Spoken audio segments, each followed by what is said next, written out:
Electoral. ¿Cómo estás, Domingo? Hola Esther, muy buen día y bueno, un gusto estar nuevamente en tu programa, como dices tú, después de algún tiempo por ahí perdido. Sí, señor, en otras responsabilidades, digamos. Correcto. Así, Domingo, quisiera que tu análisis de este tema, porque una de las cosas más peculiares de este proceso ha sido la exigencia de diversos actores, sobre todo internacionales, y en el caso de uno de los candidatos, de la publicación de las actas, pero es que yo no recuerdo nunca en los procesos anteriores, que son 32, que se haya publicado acta. No, es correcto, Esther, tienes toda la razón. De hecho, digamos, los abogados tal vez dirían que es inoficiosa esas solicitudes que se hacen de publicación de las actas mesa por mesa, porque efectivamente en ninguna de las elecciones anteriores el CNE ha publicado las actas mesa por mesa. Se publica. Ahora, las actas están disponibles. Las actas las tienen los partidos y las tiene también bueno, las entregó el CNE, las actas de escrutinio de cada mesa, las entregó el CNE porque en las mesas, los miembros de mesa, el presidente, los coordinadores de centro le entregan eso al Plan República para retornar eso acá al Poder Electoral. Y el Poder Electoral, cumpliendo la sentencia del TCJ, hizo entrega de esas actas de escrutinio, del acta de totalización, del acta de adjudicación, etcétera, a la sala electoral del TCJ. Es lo que pasó. Hay una gente que confunde el hecho de que la exigencia de la ley de publicación del acta de totalización en la Gaceta Electoral en los 30 días, etcétera, lo confunde con la publicación de estas actas de escrutinio que son las que emiten las máquinas en cada una de las mesas, pero son cosas distintas. Ahora, ¿por qué en los procesos electorales anteriores no se publicaban las actas? Digamos, hagamos esa pregunta porque, bueno, el tema ha sido las actas para acá, las actas para allá, todo el mundo quiere actas. ¿Por qué se hacía solamente la publicación de los resultados detallados? Fíjate, las actas tienen una función principal, que es en el día de la mesa, en el día de las elecciones, perdón, en la mesa. Primero, que los partidos políticos, los testigos de los partidos políticos puedan comprobar que lo que se va a transmitir y lo que se guarda en la caja de resguardo, los comprobantes que se guardan en las cajas de resguardo, coinciden exactamente con los números que se reflejan en el acta.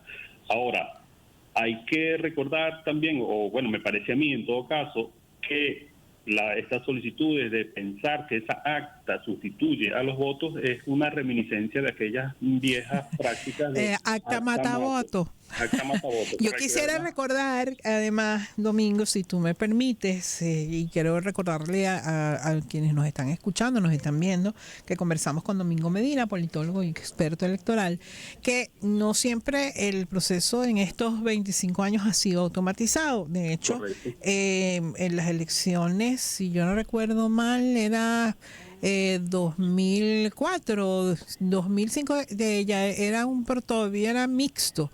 O sea, había algunas mesas automatizadas y otras mesas manuales.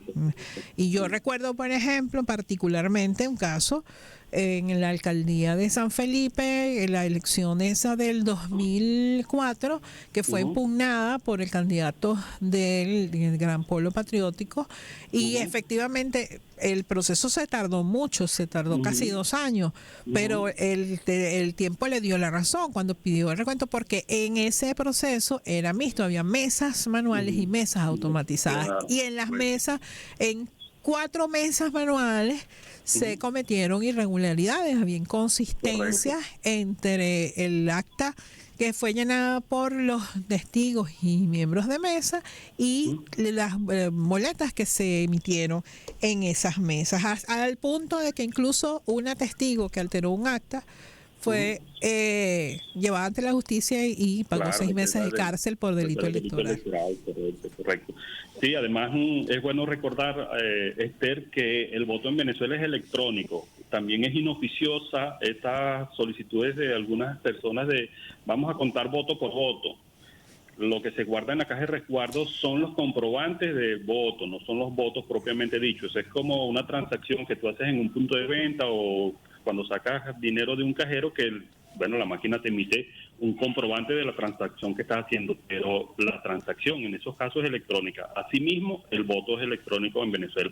Lo que cuenta después bueno, ese voto electrónico se guarda aleatoriamente según algunos protocolos y según las auditorías en las cuales han estado presentes los miembros de los partidos políticos, se guarda en las máquinas aleatoriamente, como digo, para garantizar que no se pueda establecer una identificación en el orden de identificación del elector y después el voto, y después eso es lo que se transmite al centro de totalización. Y además con todas las garantías de que esos votos van a terminar en la contabilidad de cada una de las candidaturas que los electores han escogido, ¿no? Entonces, digamos, hay algunas personas que lo hacen por desconocimiento y hay otras personas que sabiéndolo lo hacen, creo yo, con bastante mala intención. Domingo, yo quisiera también tu opinión sobre esta página que saltó a la luz apenas unas horas después de la determinado el acto de votación y dado el boletín, el primer boletín del Consejo Nacional Electoral, ¿no? Yo tuve oportunidad de revisar el informe que hizo la llamada Misión de Observación Electoral de Colombia, que por cierto no estuvo en el país, o sea, quienes elaboran el informe no estuvieron en Venezuela, no fueron invitados por el Consejo Nacional Electoral, y entonces ellos basan su análisis en las actas o en estos documentos que dicen que son actas. Yo me quiero más bien decirlo de esa manera. Mira, y yo creo que estas señores tienen una falta de seriedad increíble. O sea, es increíble que se trate de usar un lenguaje pseudocientífico, pseudoacadémico, correcto, para justificar lo injustificable. Correcto. Además, digamos, no por demeritar ningún otro sistema, como decía siempre la doctora Tibisay Lucena, nosotros tenemos nuestro sistema electoral, otros países tienen su sistema electoral y les va bien, chévere. Pero bueno, digamos que en términos generales, con todo el respeto, no está Colombia como para darle lecciones en materia de sistemas electorales a Venezuela, ¿no? Y en este caso de la página que tú mencionas, bueno, ahí se muestra primero que había un plan preconcebido para publicar, pues eso no se monta de la noche a la mañana, esa página. Además, tienen recursos para montar esa página, para publicar lo que se publicó. Entiendo que eso ahora ya no está al aire. Y además, digamos, como con cierta temeridad o incluso esperando impunidad, ¿no? Porque pensar que a sabiendas de que eso es un delito electoral, estar suplantando al CNE y publicando actas que son absolutamente falsas, constituyen delitos electorales, pero bueno, incluso esta gente todavía se lanza con esa aventura de hacerlo, ¿no? Por supuesto, eso no tiene ningún tipo de validez ni aquí ni en ninguna parte del mundo. Y mucho menos otra cosa también relacionada, Esther, es una solicitud que vi por allí, una solicitud o una propuesta que hizo María Corina Machado de entregar las actas a Brasil. Venezuela no va a hipotecar su soberanía a un tercer país que tampoco tiene cómo darle lecciones de democracia a Venezuela, menos en el sistema electoral, ¿no? Explicarnos cómo funciona nuestro sistema electoral. Una parte que no, o un país que no ha sido parte, que no revisó y no tiene por qué revisar además, porque nuestro sistema cumple con todas las garantías, para que venga ahora a revisar y decir si las elecciones fueron transparentes o si no fueron. Aquí la garantía la da el pueblo de Venezuela el día de la elección cuando sale a votar. Ahora, Domingo, un tema importante es que se sigue preguntando mucha gente por qué no se han publicado los resultados y si eso tiene que ver con los intentos de hackeo que hubo del día de la elección, que fueron denunciados por el propio presidente del Consejo Nacional Electoral al momento de dar el primer boletín, y han sido reiterado esas denuncias los distintos voceros del gobierno nacional. Correcto, sí, fíjate, la ley dice que el Consejo Nacional Electoral tiene 30 días para publicarlo en Gaceta Electoral, ¿no?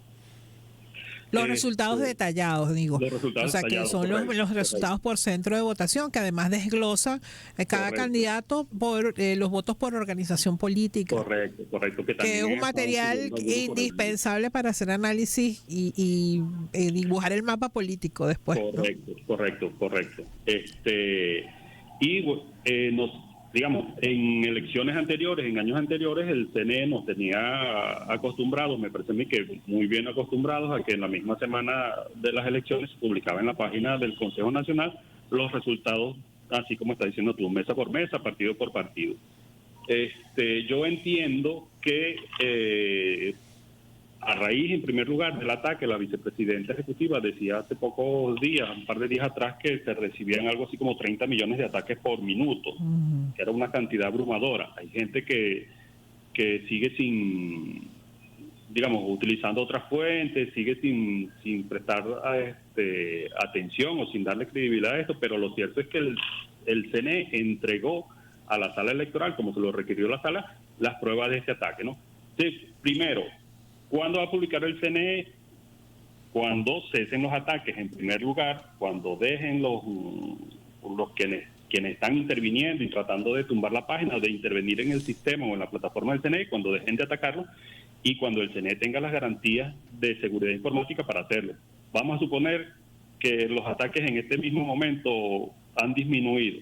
Digamos, esta es una suposición que hago yo, ¿no? Que los ataques han disminuido. De todas maneras, por seguridad informática, el CNE en este mismo momento no puede poner al aire la página del Consejo Nacional Electoral porque evidentemente va a ser nuevamente víctima de nuevos ataques, ¿no? Entonces, cuando tenga el Consejo Nacional Electoral las plenas garantías de que los venezolanos vamos a poder disfrutar de una página para visualizar todos los resultados, seguramente lo vamos a tener, y eso seguramente va a pasar pronto. Bueno, entiendo que incluso hay asesoría de varios países, entre ellos China y Rusia, en esta materia, puesto que han vivido situaciones similares. Correcto. Bueno, de hecho Rusia en sus propias elecciones, que también fueron este año, hace un par de meses atrás, un poco más quizás, también sufrió ataques, más o menos de la misma magnitud de la que está sufriendo Venezuela en estos momentos, ¿no? Con millones de ataques a su plataforma.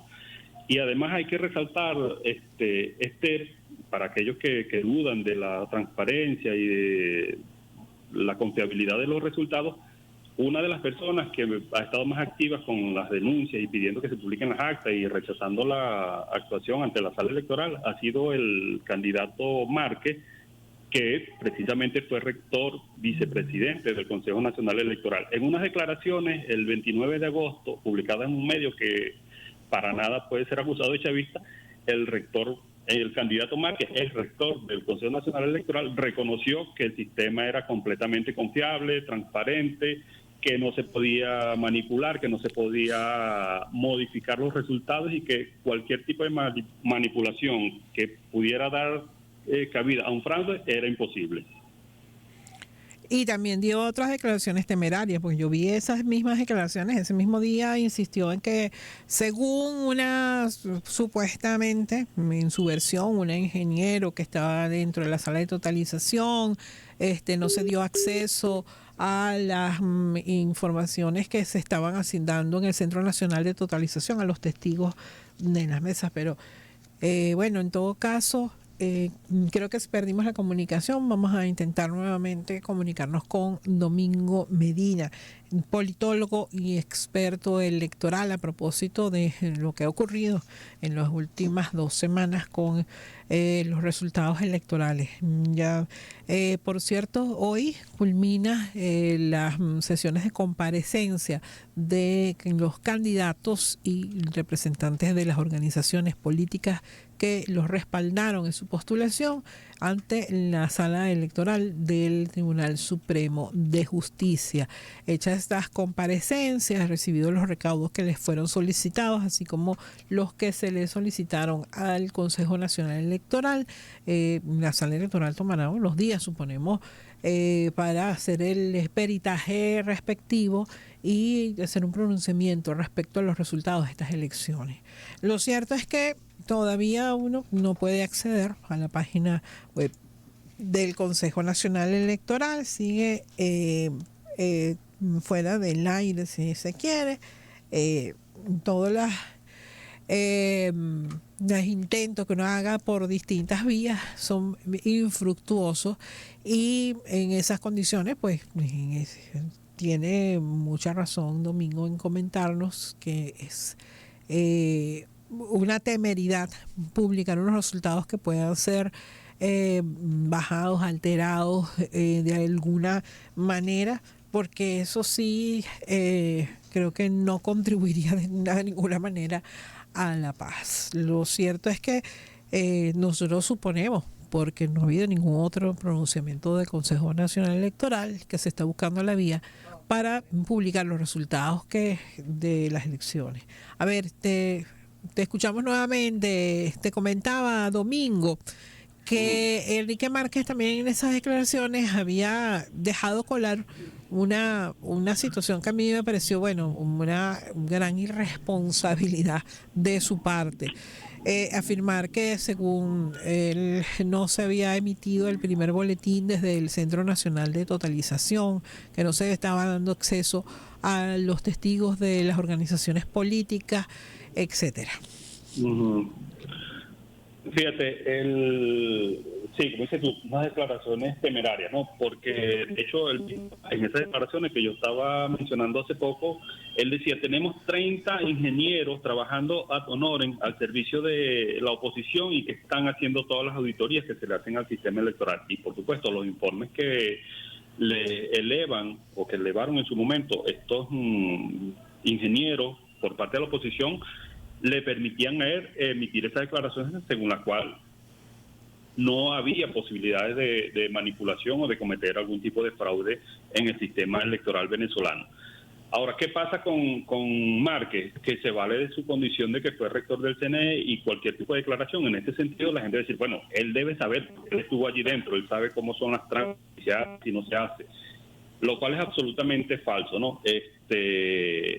Digamos, no hay manera, yo insisto en que no hay manera en la cual se pueda vulnerar la voluntad de los electores venezolanos. Además, recalcar que el día de las elecciones se hace la verificación ciudadana, se revisa el 54% de las mesas, que es un porcentaje sumamente alto para hacer este tipo de verificación, y se constata que la votación emitida por los ciudadanos y que aparece reflejada en el acta de escrutinio se corresponde con los comprobantes de resguardo que han sido guardados en la caja que se tiene allí para tal fin, la que uno, digamos, coloquialmente y algunos confunden y llaman con la caja donde uno guarda los votos, que es simplemente una caja de resguardo donde se depositan estos comprobantes. Todas estas cosas las conoce perfectamente el rector Márquez, no hay manera de que él no sepa esto. Entonces, de modo que esa declaración según la cual no se le estaba permitiendo a los testigos de la oposición acceder al sistema es absolutamente falsa. Además, tampoco es que es una pantalla en la cual que van llegando los datos y está el presidente del CNE con un lápiz y un papel anotando Nicolás Maduro 45, el otro 38 y va sumando. No, ese es el mismo sistema, el Centro Nacional de Totalización, que hace parte de todo el sistema automatizado de elección, que es el que va haciendo la totalización y posteriormente, bueno, por supuesto, en función de ello va a decir quién es el ganador de toda la sumatoria. Nicolás Maduro 6 millones y tantos de votos, el otro candidato 5 millones y tantos de votos o los que llevara en cada caso, ¿no? Eso no es discrecional del presidente del CNE ir anotando los datos que va sacando cada candidato, sino que, bueno, el mismo sistema va haciendo las totalizaciones. Bueno, yo quisiera, además de agradecerte que hayas vuelto, Domingo, esperemos que te tengamos con más frecuencia, quisiera cerrar esto con una reflexión. ¿Qué le recomendarías tú al Consejo Nacional Electoral en vista de esto, de la coyuntura que se ha presentado en esta elección? Es la primera elección que se presenta tal coyuntura. No es la primera vez que se ataca al sistema del CNE, hay que decirlo. Quizás en otros momentos los ataques no merecieron que fueran mencionados, pero bueno, uno sabe por ahí que ciertamente no es la primera vez, pero esta vez fue brutal y eso puede repetirse. Sí, bueno, mira, el CNE, digamos, primero su cuerpo directivo, anteriormente cuando lo presidía la doctora Tibisay Lucena y después los distintos presidentes que ha tenido, hasta hoy es el doctor Elvis Amoroso, ha demostrado que tiene digamos, lo digo por el personal que trabaja allí en el CNE, en el Poder Electoral, ha tenido una capacidad asombrosa de ir mejorando con cada circunstancia, ¿no? digamos, de hecho, el sistema automatizado que tenemos nosotros hoy en día es justamente producto de todo ese aprendizaje que hemos tenido a lo largo de los años con las máquinas captahuellas, con las tinta indeleble que en algún momento se utilizó como chantaje y ya se dejó de utilizar y no pasa nada porque era más un elemento cultural que otra cosa. Del mismo modo, me parece que el CNE va a tomar las lecciones de este caso y va a hacer los correctivos necesarios. Seguramente mejorará la seguridad informática, profundizará en este tema, aunque hay algunos aspectos sobre los cuales, digamos, técnicamente el Consejo Nacional no tiene capacidad para manipular, ¿no? Por ejemplo, el CNE ahora mismo, por lo menos, no puede evitar que alguna candidatura haga una publicación desde alguna página web, que no necesariamente incluso puede estar alojada en cualquier otra parte del mundo y publicar las actas que se estaban publicando, por ejemplo. Pero, otras cosas, cuando se hacía un uso tendencioso de las encuestas electorales, por ejemplo, la normativa prohibió que en la última semana se publicaran resultados de encuestas electorales, por ejemplo. Entonces, probablemente, normativamente, veamos en las próximas ediciones, en los próximos meses, algún tipo de provisión para, digamos, que limite la publicación de este tipo de resultados en páginas, bien sea de aquí de Venezuela o bien sea del exterior. Ahora, ¿qué me parece a mí que estamos haciendo también? Y que, bueno, lo está haciendo primero Nicolás Maduro, candidato, pero también el presidente Nicolás Maduro, jefe de Estado, confiando en las instituciones. Además, estamos como sociedad, digamos, poniendo a disposición de todos los interesados y todos aquellos que dicen que el resultado no es el que emitió el CNE, está poniendo a disposición toda la plataforma del Estado para que demuestren la verdad que ellos sostienen de lo sucedido, ¿no? Están rechazando todas esas facilidades que está planteando el Estado para que le demuestren a Venezuela y al mundo cuál es la verdad. Por alguna razón no han querido comparecer ante la sala electoral del Tribunal Supremo de Justicia y demostrar lo que se supone que tienen en su poder. Domingo, muchas gracias por habernos acompañado. Siempre bienvenido. Era Domingo Medina, politólogo y experto electoral. Vamos a hacer una pausa y volvemos en minutos. Al instante.